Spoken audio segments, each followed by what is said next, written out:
امیر جماعت اسلامی کراچی حافظ نعیم الرحمان میڈیا سے گفتگو کر رہے ہیں۔ وہ کتاب ہے وہ ایک جیسی ہے، نصاب ایک جیسا ہے، لیکن امتحان الگ الگ ہیں، اور اس کے نتیجے میں مختلف بورڈز میں، یعنی کراچی کے جو پیپرز تھے جس کمیٹی نے ساری معلومات کی ہیں وہ انتہائی مشکل بنائے گئے، اور ادر دین کراچی پیپر انتہائی آسان تھے۔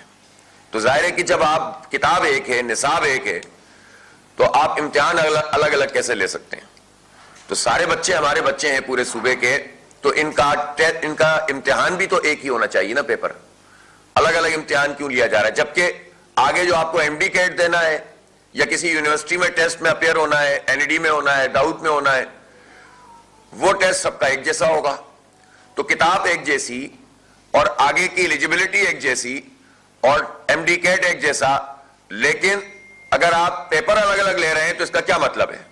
اس کا مطلب یہ ہے کہ آپ کے ذہن میں بہت واضح طور پر یہ ہے کہ یہاں کراچی سے لوگوں کو زیادہ نہیں پڑھنا چاہیے، آگے نہیں بڑھنا چاہیے۔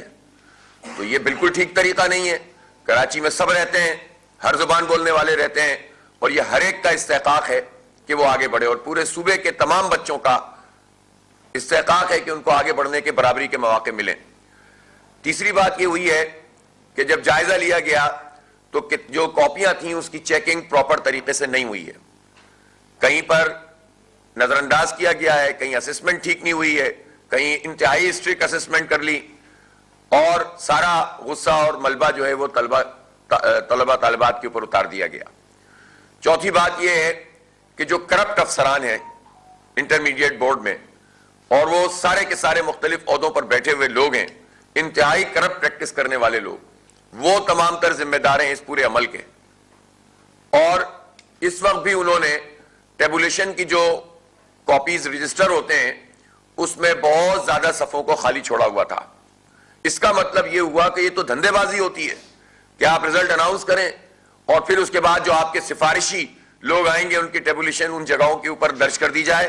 یہ تو پورا کا پورا عمل ہی فراڈ عمل ثابت ہو گیا ہے۔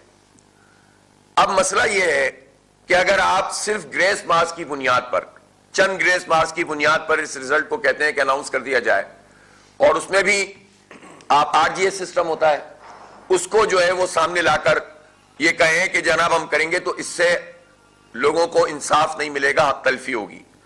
ہم یہ سمجھتے ہیں کہ 11ویں جماعت کے نتائج کو، چونکہ ذمہ داری بورڈ کی ہے، کرپشن وہاں ہوئی ہے، نااہلی وہاں ہے، بد انتظامی وہاں ہے، تو یہ جو اذیت انہوں نے پورے شہر کے بچوں کو دی ہوئی ہے اور ان کے والدین کو دی ہوئی ہے، اس سے نکلنے کا راستہ ایک ہی راستہ ہے، اور وہ یہ ہے کہ 11ویں جماعت کے ان نتائج کو منسوخ کیا جائے اور 12ویں جماعت کے پورے معاملے کو صاف شفاف طریقے سے کیا جائے، امتحان کو لیا جائے اور اس کی بنیاد پہ ہی 11ویں جماعت کے رزلٹ کو لے لیا جائے، کیونکہ آپ موجودہ پوزیشن میں انصاف فراہم نہیں کر سکتے۔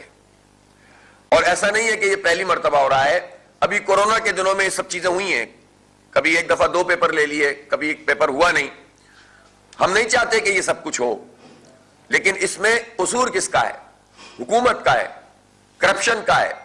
قصور کس کا ہے؟ بورڈ کا ہے، اور بورڈ کے کرپٹ لوگوں کا ہے، اور ان کرپٹ لوگوں کو رکھنے والوں کا ہے، ان کی سرپرستی کرنے والی حکومتوں کا ہے۔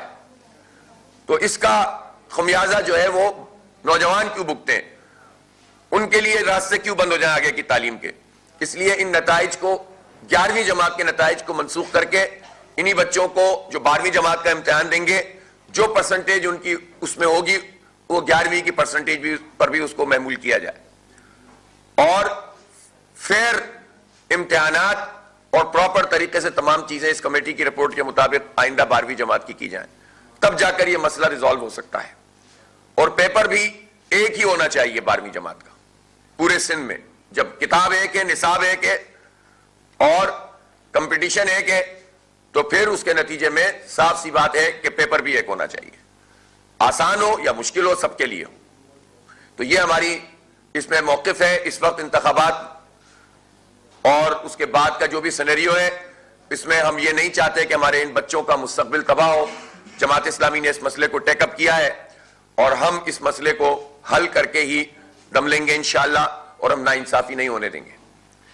دوسری بات یہ ہے کہ حکومت نے، کیئر ٹیکر گورنمنٹ نے گیس کی قیمتوں میں 60% اضافے کا فیصلہ کر لیا، یہ کون لوگ ہیں کہ جو اس طرح سے لوگوں کو تباہ و برباد کرنے پر تلے ہوئے ہیں؟ انڈسٹری تباہ ہو رہی ہے، جتنے بھاری بھاری بل اس وقت گیس کے آ رہے ہیں ناقابل برداشت ہوتے چلے جا رہے ہیں. ابھی تو بجلی کے بل کے دھماکے ہونے ہیں. ظاہر سردیوں کا موسم میں جب یہ حال ہے تو گرمیوں میں کیا حال ہوگا. تو انہوں نے تو کسی قابل لوگوں کو چھوڑا نہیں ہے. اس لیے ہم کسی بھی صورت میں اس کو قبول نہیں کر سکتے. اس اضافے کو نہ صرف یہ کہ نہ کیا جائے بلکہ جو پچھلا 173% اور 193% انڈسٹری کے لیے اضافہ کیا گیا تھا وہ بھی واپس ہونا چاہیے تاکہ معیشت کا پہیہ آگے بڑھے. برباد کر دیں گے لوگوں کو تو کیا چلے گا معاملہ. انتخابات 2024 میں جو ہوئے ہیں اس نے پچھلے تمام انتخابات کی دھاندلی کو مات کر دیا ہے. اور جو لوگ اس انتخابات میں جعل سازی کر رہے ہیں وہ اپنے ہی ریکارڈ توڑ رہے ہیں دھاندلی کے اور دھاندلے کے.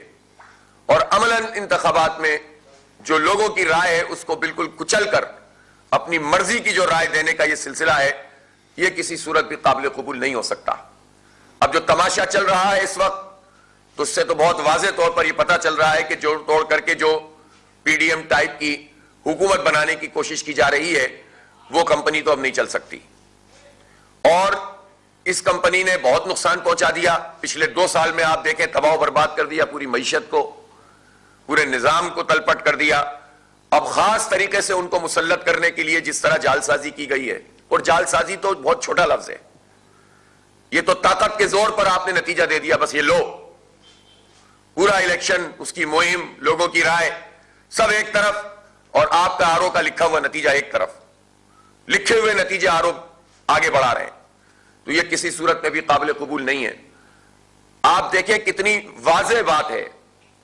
جماعت اسلامی کے ووٹ کراچی شہر میں 8 لاکھ ہیں اور ایم کیو ایم کے ووٹ کراچی شہر میں سارے ٹھپوں, اور پہلے سے بیلٹ پیپر دیے تھے تو جہاں جہاں انہوں نے قبضے کر لیے اور انہوں نے بیلٹ بکس میں ڈال دیے قبضہ کر کے, گن پوائنٹ پہ لوگوں کو نکال کے, خواتین کے بوتھ میں گھس کے, یہ ساری کاروائی ان کے بڑے بڑے جغادریوں نے کی ہے جو لیکچر دے رہے ہیں بعد میں اور جشن منا رہے ہیں.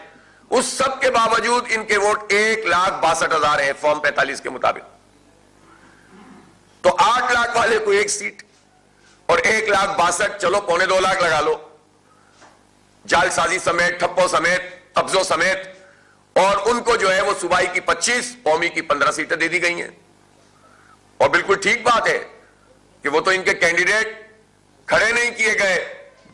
بالکل ٹھیک کہا کسی نے کہ اگر پورے پاکستان سے کھڑے ہوتے تو 2/3 سے زیادہ اکثریت مل جاتی, اور اگر پاکستان سے باہر کے بھی اگر امکانات ہوتے تو وہاں سے بھی اکثریت ملنا شروع ہو جاتی. تو بھائی یہ کیا طریقہ ہے, کیا تماشا ہے؟ ایک پٹی ہوئی پارٹی جس کو کراچی کے لوگوں نے کلیتاً مسترد کر دیا, اس کو اٹھا کر پھینک دیا. اگر 5 بڑی پارٹیاں تھی تو وہ 6 نمبر پہ, 6 بڑی پارٹیاں تھی تو وہ 7ویں نمبر پہ. ووٹ لوگوں نے ڈالے نہیں, 12 ووٹ, 15 ووٹ, 40 ووٹ, دوسرے کے 300, 200, 500 نکل رہے ہیں, ان کے 30 نکل رہے ہیں, 35 نکل رہے ہیں. کوئی ایک polling station M Q M نے نہیں جیتا 5,500 میں سے. اور اس پارٹی کو جس کا دہشت گردی کا ایک پورا کیریئر ہے, جس نے بھی اس کو مسلط کیا اس نے دہشت گردی کو فروغ دینے کی کوشش کی ہے. یہ پاکستان دوستی نہیں ہو سکتی, یہ پاکستان دشمنی ہے, یہ کراچی دشمنی ہے, یہ سندھ دشمنی ہے, یہ عوام دشمنی ہے, یہ آئین پاکستان کی خلاف ورزی ہے. اور اب تو پورے پاکستان میں لوگ اٹھ کر کھڑے ہو گئے کہ یہ تماشا کیا ہے. جن کے ساتھ پوری ارینجمنٹ کے ساتھ معاملات آگے بڑھ رہے تھے وہ خود بھی بلک گئے. امیر جماعت اسلامی کراچی حافظ نعیم الرحمان پریس کانفرنس کر رہے تھے.